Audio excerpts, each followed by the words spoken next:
University के द्वारा इस तरीके से गलत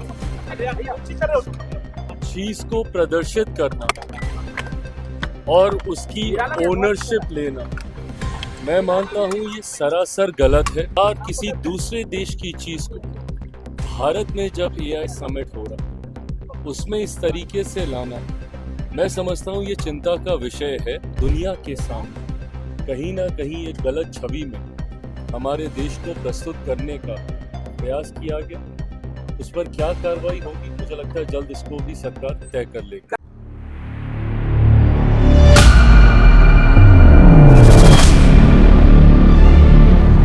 AI समिट में चीनी रोबोट डॉग की एंट्री और अब सियासत करा, क्या वाकई देश की छवि खराब करने की कोशिश हो रही है?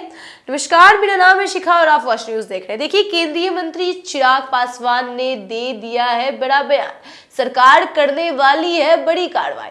देखिए, पटना दिल्ली से बड़ी खबर सामने आई है। AI इम्पैक्ट समिट में चीन के रोबोट डॉग के प्रदर्शन को लेकर विवाद खड़ा हो गया है। इस पूरे मामले पर केंद्रीय मंत्री चिराग पासवान ने तीखी प्रतिक्रिया दे दी है। उन्होंने कहा है, देश की गलत छवि बनाने की कोशिश चिंता का विषय है। सबसे पहले सीधे सुनवाते हैं आपको उनके इस बयान को। देखिए, ये एक बड़ी चूक है और एक यूनिवर्सिटी के द्वारा इस तरीके से गलत चीज को प्रदर्शित करना और उसकी ओनरशिप लेना, मैं मानता हूँ ये सरासर गलत है। जो वहां पर मौजूद थी उन्होंने कई शब्दों से खेलने का प्रयास किया कि गलत तरीके से कहा गया, गलत तरीके से समझा गया।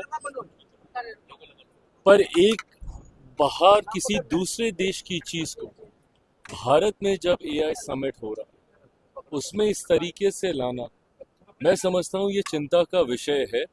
बहरहाल फिलहाल अभी ये समिट चल रहा है, इसके बाद क्या कार्रवाई करनी चाहिए, जिस तरीके से दुनिया के सामने कहीं ना कहीं एक गलत छवि में हमारे देश को प्रस्तुत करने का प्रयास किया गया, उस पर क्या कार्रवाई होगी, मुझे लगता है जल्द इसको भी सरकार तय कर लेगी। कई मुस्लिम संगठन ने कहा है कि सावन में हम लोग मीट मांस नहीं खाते हैं, बंद कर दिया जाता है, तो रमजान के दिन दिल्ली में शराब बंद की जाए, ये गुजारिश है। कहाँ कब मुस्लिम संगठन ने दिल्ली में शराब बंदी की मांग की है रमजान के महीने। दिल्ली में? हाँ, दिल्ली में। सिर्फ दिल्ली में? हाँ, सिर्फ दिल्ली में मुस्लिम संगठन ने बंद करने की मांग की है। कहा है कि सावन में हम लोग बंद करते हैं, बंद करवाया जाता है, तो फिर रमजान में बंद होनी चाहिए। देखिए, मैंने हमेशा खाने पीने की चीजों में ये स्वतंत्रता व्यक्ति विशेष की रही है।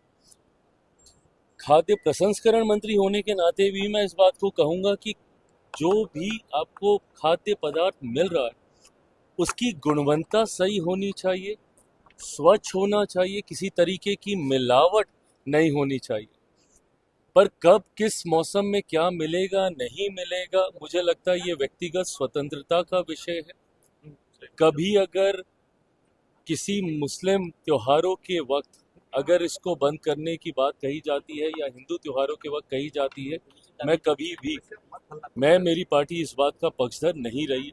हम लोगों ने हमेशा इस बात का पक्ष रखा है कि ये व्यक्तिगत चयन का विषय है, व्यक्तिगत स्वतंत्रता का विषय है, इसमें राजनीति नहीं होनी चाहिए। देखिए, आपने सुना कि केंद्रीय मंत्री चिराग पासवान कह रहे हैं कि इस पूरे मामले पर जल्द कार्रवाई होगी और उन्होंने साफ ऐसा कहा है कि भारत टेक्नोलॉजी के क्षेत्र में तेजी से आगे बढ़ रहा है और इसी तरीके के विवाद देश की सकारात्मक छवि को प्रभावित कर सकते हैं। देखिए, खाने पीने की भी बातों पे उन्होंने जो किया है, बड़ा बयान दिया है।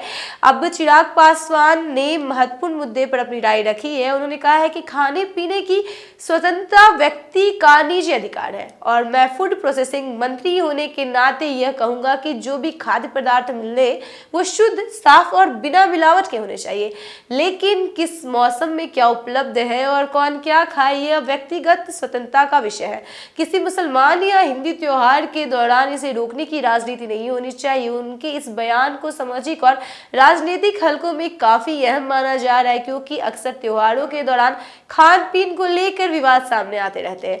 देखिए, गलगोटे यूनिवर्सिटी में हुए इस टेक इवेंट के बाद सोशल मीडिया पर चाइनीज रोबोट डॉग टैग करने लगा है। कुछ यूजर्स ने इसे सुरक्षा का मुद्दा बताया है, तो कुछ कह रहे हैं कि टेक्नोलॉजी एक्सचेंज को राजनीति से नहीं जोड़ना चाहिए। अब सबकी नजर इस बात पर है कि सरकार इस मामले पर क्या कदम उठाती है। एआई, टेक्नोलॉजी और राजनीति तीनों का ये टकराव क्या नया विवाद खड़ा करेगा या फिर सिर्फ सोशल मीडिया का तूफान है। फिलहाल सरकार की कार्रवाई का इंतजार है। धन्यवाद।